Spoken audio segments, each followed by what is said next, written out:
This is doctor Mohita. మనం ఈరోజు మాట్లాడుకోబోయే విషయం ఏంటి అని అంటే ఇంపార్టెన్స్ ఆఫ్ టిఫా స్కాన్. ఈ టిఫా స్కాన్ అంటే ఏంటి? ఈ టిఫా స్కాన్ మనకు ప్రెగ్నెన్సీలో ఏ మంత్లో మనకు కండక్ట్ చేస్తారు, మరి ఈ టిఫా స్కాన్ ఎలా కండక్ట్ చేస్తారు, మరియు ఈ స్కాన్ వల్ల మనకు ఎలాంటి ఉపయోగాలు ఉన్నాయి అన్న దాని గురించి మనం ఈరోజు మాట్లాడాలి. టిఫా స్కాన్ అని ఎందుకంటారంటే, టిఫా అంటే targeted imaging for foetal anomaly scan అని పిలుస్తారనమాట. దీన్నే అల్ట్రాసౌండ్ లెవెల్ 2 స్కాన్ అని కూడా పిలుస్తుంటారు. ఈ స్కానింగ్ మనకు ప్రెగ్నెన్సీలోనే అతి ముఖ్యమైన స్కానింగ్ అని మనం చెప్పుకోవచ్చు. ఈ స్కానింగ్ మనకు ఎప్పుడు కండక్ట్ చేస్తారు అని అంటే 2వ త్రైమాసికంలో, అంటే సెకండ్ ట్రైమిస్టర్లో మనకు ఈ స్కానింగ్ అనేది పర్ఫామ్ చేస్తారనమాట. ఏ వారాలలో కండక్ట్ చేస్తారు ఈ స్కాన్ అని అంటే 19 వారాల నుండి 22 వారాలలో మాత్రమే ఈ స్కానింగ్ అనేది పర్ఫామ్ చేస్తారనమాట. ఈ వారాలలో మాత్రమే కండక్ట్ చేయడం వల్ల మనకు బేబీ డెవలప్మెంట్ ఎలా ఉంది, బేబీ ఆర్గాన్ డెవలప్మెంట్ ఎలా ఉంది అనేది ఇందులో ముఖ్యంగా చూస్తారనమాట.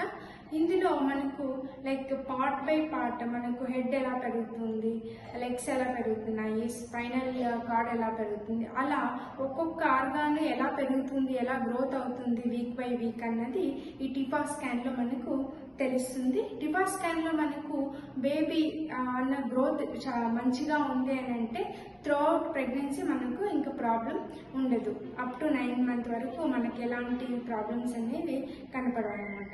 ఈ స్కాన్లోనే మనకు ఏవైనా రిస్క్ అనేది ఉందా అనేది మనకు తెలిసిపోతుంది. ఎలాంటి జాగ్రత్తలు తీసుకోవాలి, ముందు మనము వచ్చే నెలల్లో మనం ఎలా జాగ్రత్తలు తీసుకోవాలన్నది ఈ స్కానింగ్లో మనకు పూర్తిగా మనం తెలుసుకుంటాం అన్నమాట. మనకు ఈ టిఫా స్కాన్లో బేబీ గ్రోత్ డెవలప్మెంట్ అన్నీ మంచిగా ఉన్నాయి.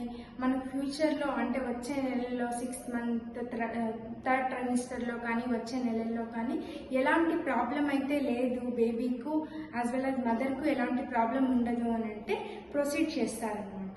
లేదు, ఒకవేళ బేబీ డెవలప్మెంట్లో ఏదైనా ఇబ్బంది కలిగి ఉన్నా, ఏదైనా క్రోమోజోమల్ డిఫెక్ట్స్ ఏవైనా ఉన్నా, సరిగ్గా బేబీ గ్రోత్ లేదు, కొంచెమే ఉంది, పర్సెంటేజ్ వైజ్ చూస్తారనమాట. ఇలాంటి హై రిస్క్ కండిషన్స్ ఏమైనా ఉంటే 24 వీక్స్ తర్వాత టర్మినేట్ అనేది చేయబడుతుంది అనమాట. మరియు కొన్ని బేబీస్లో గ్రో అయ్యే కొద్దీ మదర్కు ప్రాబ్లం అయ్యే ఛాన్సెస్ ఉంటాయి కొన్ని కేసెస్లో మాత్రం. అలాంటి కేసెస్లో కూడా మదర్కే అంటే ఫస్ట్ ప్రియారిటీ మదర్కే ఇస్తారు, సెకండ్ ప్రియారిటీ బేబీకి ఇస్తారనమాట. అలాంటి కేసెస్లో ఆఫ్టర్ 24 వీక్స్ తర్వాత కూడా బేబీని టర్మినేట్ చేయడం జరుగుతుంది. ఒకవేళ ఏదైనా ప్రాబ్లం ఉంటే ఈ ప్రొసీజర్ ఫాలో అవుతారనమాట. మరి ఈ స్కానింగ్ మనకు ఎలా కండక్ట్ చేస్తారు అని అంటే, మనకు ముందు అంటే 90 స్కానింగ్, కన్ఫర్మేషన్ టెస్ట్ ఇలా స్కానింగ్స్ చేయించుకున్నాం కదా, సేమ్ అదే ప్రకారంగా ఈ స్కాన్ కూడా చేయబడుతుంది అనమాట. సేమ్ అల్ట్రాసౌండ్ పొట్ట పైభాగం నుండే కండక్ట్ చేస్తారు. ఒక ప్రోబ్కు జెల్ అనేది అప్లై చేసి మనకు పొట్ట పైభాగంలో ఇలా రొటేట్ చేస్తూ కొంచెం ప్రెస్ చేస్తూ చేస్తారనమాట. మనకు ఈ స్కాన్ ముందు స్కానింగ్స్ కంటే కొంచెం పెయిన్ఫుల్గా ఉంటుంది. అంటే బేబీ ఇన్ డీటెయిల్గా స్పైనల్ కార్డు, ఫేసు, నేసల్ బోను ఇలాంటివన్నీ చెక్ చేయాలి కాబట్టి కొంచెం ముందు స్కాన్స్ కంటే ఇది కొంచెం మనకు పెయిన్ఫుల్ అనిపిస్తుంది. మరియు ఈ స్కానింగ్ మనకు కొంతమందికి హాఫ్ అన్ అవర్లో అయిపోతుంది, ఇంకొంతమందికి కొంచెం టైం పడుతుంది అనమాట. అంటే బేబీ సపోర్ట్ చేయాలి, రొటేట్ అవుతుంటుంది కదా, లేదు స్లీపింగ్ పొజిషన్లో ఉన్నా కూడా వితిన్ హాఫ్ అన్ అవర్లోనో లేకపోతే 1 డేలోనో చేయలేరనమాట. ఈ స్కానింగ్ మనకు 1 or 2 డేస్ అయినా పడుతుంది, కొంతమందికి హాఫ్ అన్ అవర్లో కూడా అయిపోతుంది, డిపెండింగ్ అపాన్ బేబీ ఎలా మనకు కోఆపరేట్ చేస్తుంది అనే దాన్ని బట్టి. మరి మనకు ఈ స్కానింగ్ వల్ల ఎలాంటి ఉపయోగాలు ఉన్నాయి అనే విషయాల గురించి మనం ఇప్పుడు మాట్లాడుకుందాం. ఈ స్కానింగ్లో మనకు చాలా వరకు బేబీ స్ట్రక్చరల్ గ్రోత్ ఎలా ఉంది అనేది ఫైండ్ అవుట్ చేస్తామన్నమాట. మరి ఈ టిఫా స్కాన్లో మనకు లైక్ ఐస్ ఎలా పెరుగుతున్నాయి, నేసల్ బోన్ ఎలా పెరుగుతుంది, స్పైనా బిఫ్రా అంటే బ్యాక్ బోన్ ఎలా ఫామ్ అవుతుంది, ఫింగర్స్ ఎలా ఫామ్ అవుతున్నాయి, కాళ్ళకి వేళ్ళు ఎలా ఫామ్ అవుతున్నాయి, దాంతోపాటు అబ్డామిన్ అంటే స్టమక్ లోపల ఎలా ఫంక్షన్ జరుగుతుంది, కిడ్నీ ఫంక్షన్ ఎలా జరుగుతుంది, బ్రెయిన్ ఎలా పెరుగుతుంది, మొత్తం ఇలాంటివన్నీ పిన్ టు పిన్ హెడ్ నుంచి హెడ్ సర్కమ్స్టెన్స్ ఎలా ఉంది, ఫీటల్ హార్ట్ రేట్ ఎలా ఉంది, హార్ట్ ఫంక్షన్ ఎలా ఉంది, హార్ట్ రేట్ అంటే నార్మల్ ట్రాకికార్డియా, బ్రాడికార్డియా ఇలాంటివి ఏవైనా ఉన్నాయా అని కూడా ప్రతి ఒక్కటి ఇందులోనే ఫైండ్ అవుట్ చేస్తారనమాట.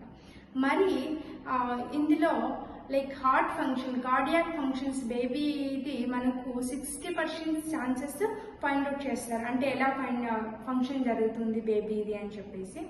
మళ్ళీ స్పైనా బిఫ్రా అంటే బ్యాక్ బోన్ మనకి ఏదైనా వంకర్ ఉందా లేదా స్ట్రక్చరల్గా ఫామ్ అవుతుందా లేదా అనేది మనకు 90% ఛాన్సెస్ కరెక్ట్గానే ఫైండ్ అవుట్ చేస్తారనమాట. మరి అనాసఫాలి అని అంటే మనకు చిన్నపిల్లల్లో మీరు గమనించినట్లయితే హెడ్ దగ్గర మనకు సాఫ్ట్గా ఉంటుంది ఇక్కడ, అది మనకు ఎలా ఫామ్ అవుతుంది, కరెక్ట్గా ఫామ్ అవుతుంది. కొంతమందికి చాలా ఎక్కువ ఇది ఉంటుంది అనమాట, అలా ఉండకూడదు, కొంచెం ఉంటే చిన్నపిల్లల్లో ప్రతి ఒక్క చిన్నపిల్లలకి వస్తుంది. అలా అది ఎలా ఫామ్ అవుతుంది అనాసఫాలి అని అది కూడా చూస్తారు. దాంతోపాటు క్లిఫ్ లిప్ అంటారు అనమాట. చిన్నపిల్లల్లో చాలా కొంతమంది పిల్లలకు లిప్స్ అనేది కరెక్ట్గా ఫామ్ అవ్వదు, ఒకటి సగంలో కొంచెం ఇలా గ్యాప్ వచ్చేసి మళ్ళీ ఫామ్ ఉంటుంది. అలాంటిది ఏదైనా ఉందా అని కూడా మనకు 50 to 60% ఛాన్సెస్ ఫైండ్ అవుట్ చేస్తారనమాట. మళ్ళీ ప్రీ ఎక్లాంసియా అనేది మనకు ఎలా ఫైండ్ అవుట్ చేస్తారు అని అంటే చాలామందికి కొంతమందికి ఎపిలెప్సీ ఉన్నా, కొంతమందికి వేరే అదర్ కోమార్బిడ్ డిసీజెస్ ఏవైనా ఉన్నా ఈ ప్రీ ఎక్లాంసియా వచ్చే ఛాన్సెస్ ఉంటుంది అని ముందే ప్రిడిక్ట్ చేస్తారనమాట. దానికి తగినట్టు మనకు మెడికేషన్ అనేది తీసుకోవాల్సి ఉంటుంది. మరి ప్రతి ఒక్కటి ఇన్ డీటెయిల్గా గమనించుకుంటూ వస్తారు ఈ స్కానింగ్లో. అందువలన బర్త్ డిఫెక్ట్స్ మొత్తం మనం ఇందులోనే ఈ టిఫా స్కాన్లోనే ఫైండ్ అవుట్ చేస్తాం. కాబట్టి నేనేం సజెస్ట్ చేస్తాను అని అంటే ఈ స్కానింగ్ ప్రతి ఒక్క ఉమెన్ అంటే ప్రెగ్నెంట్ ఉమెన్ ఖచ్చితంగా చేయించుకోవాలని చెప్తామన్నమాట. మనకు ప్రెగ్నెన్సీలో అతి ముఖ్యమైన స్కానింగ్ టిఫా స్కాన్. దానికి ముందు ఇంకా second preference NT scan. First preference మనకు టిఫా స్కాన్లో బేబీ యొక్క స్ట్రక్చర్ మొత్తం తెలుస్తుంది కాబట్టి దీనికి ఫస్ట్ ప్రయారిటీ ఇస్తారన్నమాట. ఖచ్చితంగా చేయించుకోవాల్సి ఉంటుంది. మళ్ళీ NT scanning, then growth scan, ఈ మూడు మనకు తప్పనిసరిగా చేయించుకున్నట్లయితే మీరు మీ ప్రెగ్నెన్సీ జర్నీని బాగా ఎంజాయ్ చేయొచ్చు. దాంతోపాటు ఏమైనా రిస్క్ ఏమైనా ఉందా అని ఫైండ్ అవుట్ చేసుకుని దానికి తగినట్టు మెడికేషన్ కూడా తీసుకోవచ్చు అన్నమాట.